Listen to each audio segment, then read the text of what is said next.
かわいいね、君。いくつ？オーケーオーケー。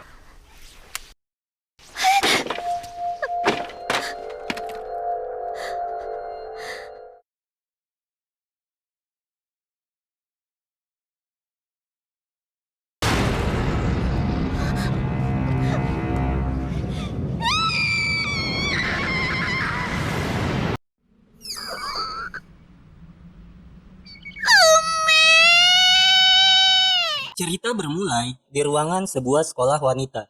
Seorang siswi sedang mengumumkan total donasi yang diperoleh untuk keperluan festival.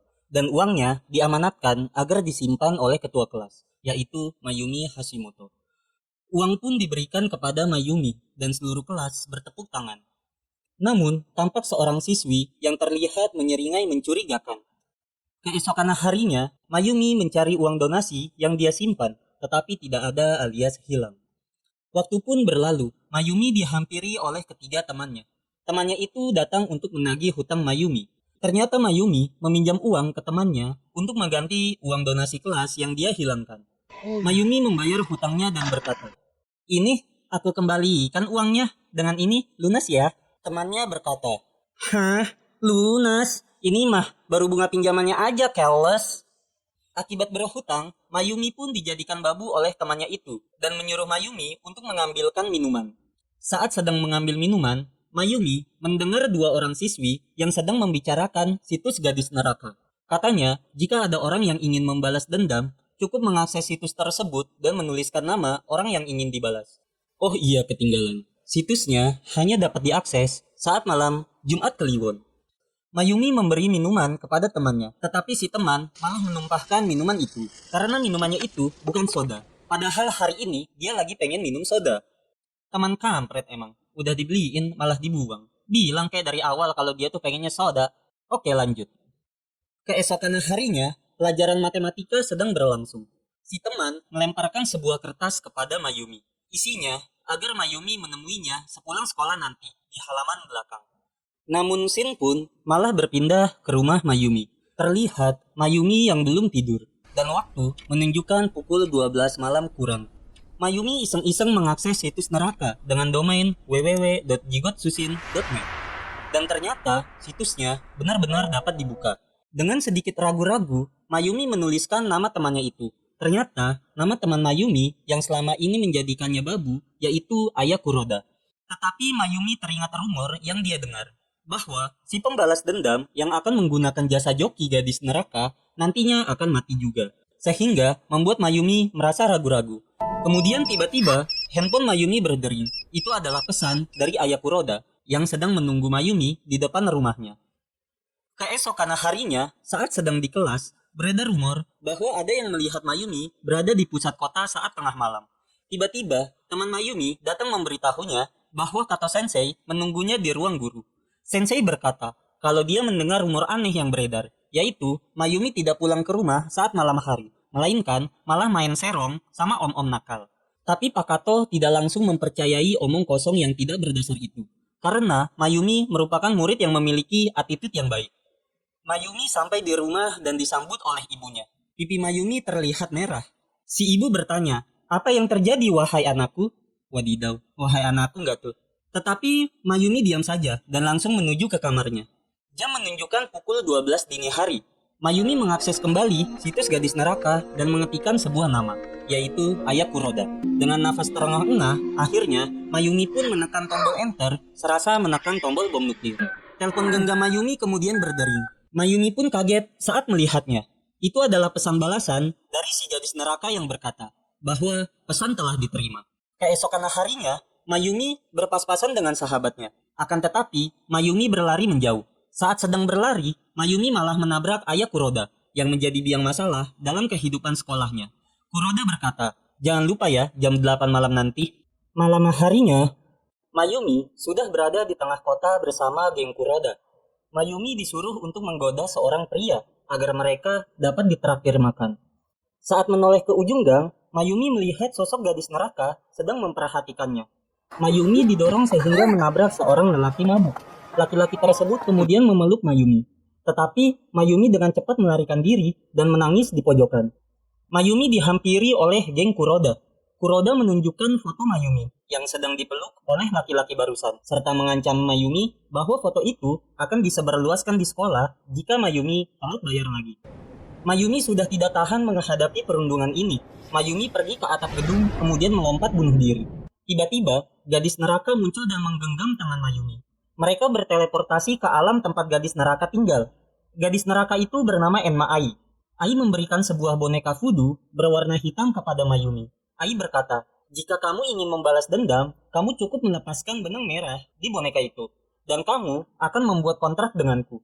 Mayumi terlihat langsung ingin membuka benang tersebut. Akan tetapi, Ai langsung meneruskan perkataannya. Ai melanjutkan, setelah dendammu terbalaskan, kamu juga harus membayar harganya. Yaitu, jiwamu kemudian akan selalu mengembara di neraka juga. Dan tidak akan pernah melihat surga. Tapi itu nanti, saat kamu telah mati. Jadi, semua keputusan ada pada dirimu. Mayumi pun menjadi sedikit ragu, kemudian diteleportasi kembali ke dunia nyata sambil menggenggam boneka tersebut. Kemudian harinya, di sekolah, Mayumi menghindar dari Kuroda. Dan ekspresi Kuroda terlihat sedikit bertanya-tanya. Mayumi dipanggil kembali oleh Kato Sensei. Sensei memperlihatkan foto Mayumi saat sedang bersama laki-laki di malam hari. Mayumi terkejut dan berusaha untuk menjelaskannya. Akan tetapi, Sensei tidak mau mendengarkan Mayumi. Saat keluar ruangan, Mayumi dihampiri oleh geng Kuroda. Mayumi menatap geng Kuroda dengan tatapan yang sangat ter. Scene berpindah ke atap sekolah. Mayumi yang sudah sangat membenci Kuroda, akhirnya melepaskan benang merah yang ada di boneka voodoo itu.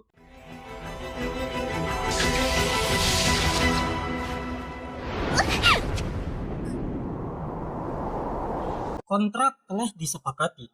Enma Ai terlihat sedang bersiap mengenakan kimono berwarna hitam yang sangat anggun menawan. Kemudian berangkat untuk membalaskan dendam Mayumi dengan mengendarai kereta iblis. Malam harinya, ayah Kuroda sedang berada di depan sekolah. Di sana dia menunggu Mayumi karena akan pergi kembali ke pusat kota untuk mencari om-om cabul. Tiba-tiba, pagar sekolah terbuka dan Mayumi muncul di belakangnya dengan masih mengenakan seragam sekolah. Mayumi berlari masuk ke dalam sekolah dan diikuti oleh ayah Kuroda. Kuroda yang kehilangan jejak Mayumi pun mencarinya di lorong sekolah. Kuroda melihat salah satu kelas yang lampunya masih menyala. Itu adalah kelas 2B yang merupakan kelas mereka berdua. Kuroda masuk ke dalam kelas dan terkejut. Semua murid sedang bersekolah dan belajar. Para murid dan sensei menoleh ke arah Kuroda. Kuroda ketakutan dan berteriak. Ternyata saat menoleh ke arahnya, murid-murid tersebut tidak memiliki wajah. Kuroda langsung keluar dari kelas itu. Kuroda melihat Mayumi yang berjalan di lorong. Kuroda langsung berlari ke arah Mayumi. Kuroda sudah berlari cukup lama, tetapi tidak dapat mengejar Mayumi yang hanya berjalan. Lorong tersebut terasa sangat panjang, sehingga Kuroda merasa kelelahan. Kuroda kehilangan jejak Mayumi. Kuroda pun mencarinya kembali. Saat membuka pintu luar sekolah, waktu tiba-tiba telah menjadi pagi. Kuroda melihat para murid sedang berolahraga. Kuroda terlihat bingung dan berkata, apakah aku ketiduran? Dalam kebingungannya, ada murid meminta tolong untuk diambilkan bola yang menuju ke arah Kuroda. Kuroda mengambil bola itu. Saat ingin memberikannya, bola itu berubah menjadi tengkorak kepala manusia. Kuroda langsung membuangnya dan masuk ke dalam ruangan kembali. Di dalam sekolah, waktu berubah kembali menjadi malam. Kuroda sangat merasa kebingungan. Tiba-tiba, muncul Kato Sensei menghampiri Kuroda. Kuroda mengikuti Kato Sensei ke sebuah tempat. Kuroda bertanya, kita ingin kemana, Kato Sensei? Kato Sensei menunjuk arah dinding yang berada di depannya. Lagi-lagi, Kuroda langsung berteriak dan kabur, karena melihat kedua temannya tertelan oleh dinding. Kuroda langsung berlari keluar sekolah. Kuroda membuka pintu dengan tergesa-gesa. Saat melangkah keluar, Kuroda malah berada di dalam sebuah kelas dan melihat Mayumi yang sedang menyimpan uang donasi festival ke dalam tasnya. Kuroda melihat dirinya yang lain saat sedang mengambil uang donasi tersebut. Kemudian muncul Mayumi di sebelahnya dan berkata, ternyata kamu yang mengambilnya, Kuroda. Kuroda pun mengelak pertanyaan tersebut dan bilang bahwa tidak ada bukti dan saksi yang melihatnya. Tiba-tiba muncul satu buah mata besar di atas dinding kelas dan berkata bahwa dia melihatnya. Kuroda sangat ketakutan dan terduduk lesu. Tiba-tiba muncul kembali sosok wanita paruh baya mengenakan kimono di hadapan Kuroda. Wanita tersebut mendesak Kuroda agar mengakui perbuatannya. Kemudian muncul pula dua sosok lain. yaitu seorang kakek tua dan pemuda yang masih muda.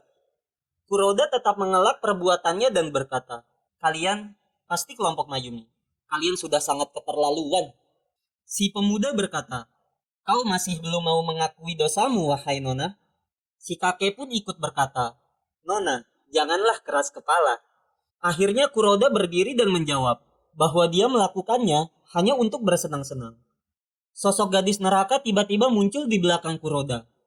Kuroda dibuatnya sangat ketakutan. Gadis neraka berkata, "Sosok yang menyedihkan terjebak di dalam kegelapan, menyakiti dan menjebak seseorang. Jiwa yang berdosa akan terjerumus ke dalam kedurhakaan. Ippen Shindemiru." いっぺん死んでみる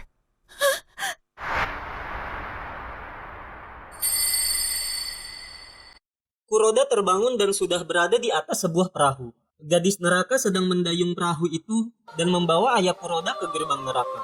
Dendam Mayumi pun akhirnya terbalaskan. Di sekolah, sahabat Mayumi menghampirinya. Sahabatnya berkata bahwa sekarang kamu terlihat lebih ceria dari biasanya. Dan scene pun diakhiri dengan Mayumi yang sedang melihat dirinya dalam cermin. Kemudian membuka dasi sekolahnya dan terlihat ada sebuah tanda hitam di dada Mayumi yang merupakan bukti kontrak dengan si gadis neraka. Selesai. Hikmah yang bisa kita ambil dari kisah ini yaitu janganlah sesekali menggunakan jasa pinjol karena pinjol akan membuat gaji kalian hanyalah sebuah ilusi dan kenyataan yang sesungguhnya adalah tagihan.